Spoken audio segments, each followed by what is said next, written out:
La Corée du Sud, c'est pareil que la Corée du Nord. Non, pas vraiment. Bienvenue dans Passeport. Aujourd'hui, on découvre ensemble la Corée du Sud.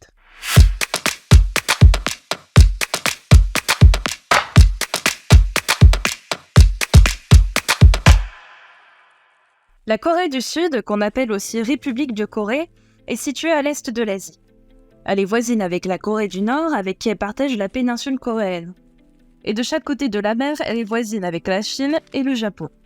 C'est un peu comme si on était au milieu du hotspot culturel, avec pas moins de 50 millions d'habitants qui font vibrer ce pays. L'endroit incontournable en Corée du Sud, c'est bien sûr sa capitale, Séoul, avec ses 28 millions d'habitants, soit la moitié de la population sud-coréenne.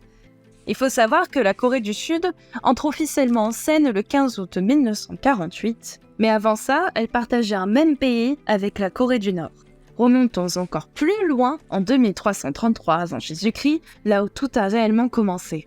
Le royaume légendaire de Corée fait ses débuts. Il est fondé par Tangun, un mec qui a des origines divines, avec un père dieu du ciel et une maman ours qui s'est changée en femme. Une belle histoire mythologique. Plus tard, en 57 avant Jésus-Christ, la péninsule devient la reine de 4 royaumes qui jouent à la guerre. Goguryeo, Baekje, Sinla et Gaya vont s'affronter pendant plus de 7 siècles avant que Sinla ne remporte la victoire et unifie tout le monde dans le Grand Sinla, peu prétentieux comme nom. Au IXe siècle, le Grand Sinla fait ses adieux en laissant place au royaume de Goryeo. C'est l'époque où l'art et le commerce sont à leur paroxysme dans l'histoire de la Corée. Mais en 1231, les Mongols viennent s'imposer et soumettent totalement le royaume de Goryeo.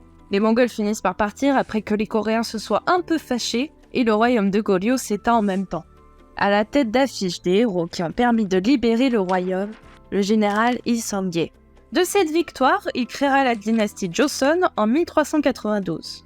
L'ère Joseon, c'est l'âge d'or de la Corée. C'était la best période. Et ça, c'était surtout sous le règne du roi Sejong. Ce mec a inventé le système d'écriture actuel coréen, le Hangul, tout seul.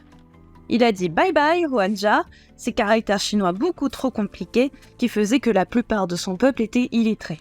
Manque de peau, cet âge d'or prend fin lorsque le Japon débarque en mode conquête et impose une politique d'assimilation en 1910.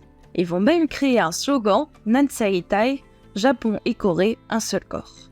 Les Coréens ont beau avoir montré une forte résistance, ce n'est qu'en 1945 qu'ils seront libérés, lorsque le Japon capitulera à la fin de la Seconde Guerre mondiale.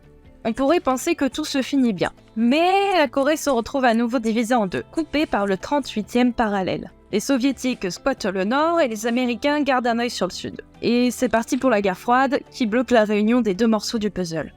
En 1948, les États-Unis installent au pouvoir Syngman Lee, un politicien qui a laissé sa marque dans l'histoire pour ses nombreuses corruptions, et au nord, les Russes mettent Kim Il-sung, le tout premier dictateur nord-coréen. En 1950, la guerre de Corée éclate, dessinant de nouvelles frontières et déchirant des familles. Un armistice sera signé en 1953, mais jusqu'à aujourd'hui, les deux pays sont toujours en mode tension. La Corée du Sud se relève après cette guerre, mais avec un PIB des plus bas. Il lui faut quelques années pour se remettre sur pied. En 1993, la Corée du Sud dit au revoir à plus de 30 ans de régime militaire avec l'élection de Kim Jong-sam, le premier président civil. On pourrait ne pas croire à toute cette histoire en voyant la Corée du Sud aujourd'hui rayonnante avec le 11e PIB le plus élevé au monde. Un joli pactole de 1800 milliards de dollars américains.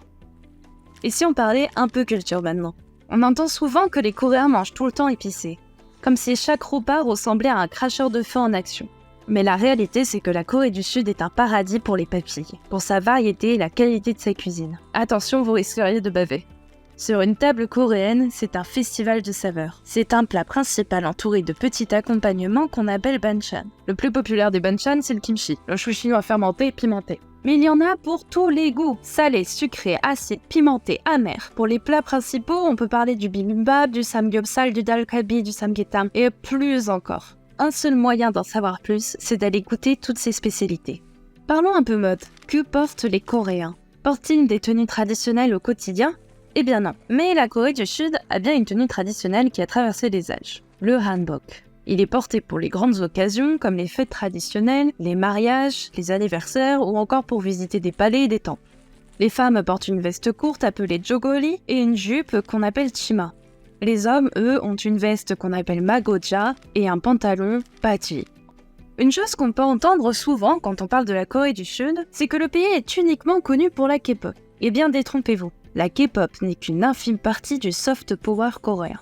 La Corée du Sud est devenue une star internationale grâce à la Hallyu, la vague coréenne. Ça a commencé dans les années 90 avec les séries télévisées et la musique qui ont conquis la Chine, et maintenant la Hallyu c'est une marée qui touche le monde entier avec la culture traditionnelle, la cuisine, la littérature et même la langue.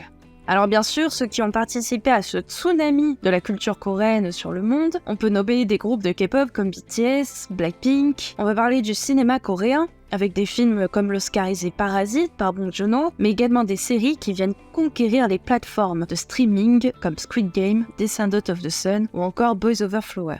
C'est cette vague qui a permis de booster le tourisme en Corée du Sud et favoriser sa croissance économique. Et voilà, j'espère que vous en avez appris un peu plus sur la Corée du Sud et que vous avez pu briser certains stéréotypes. On se retrouve bientôt pour un nouvel épisode à la découverte d'un nouveau pays.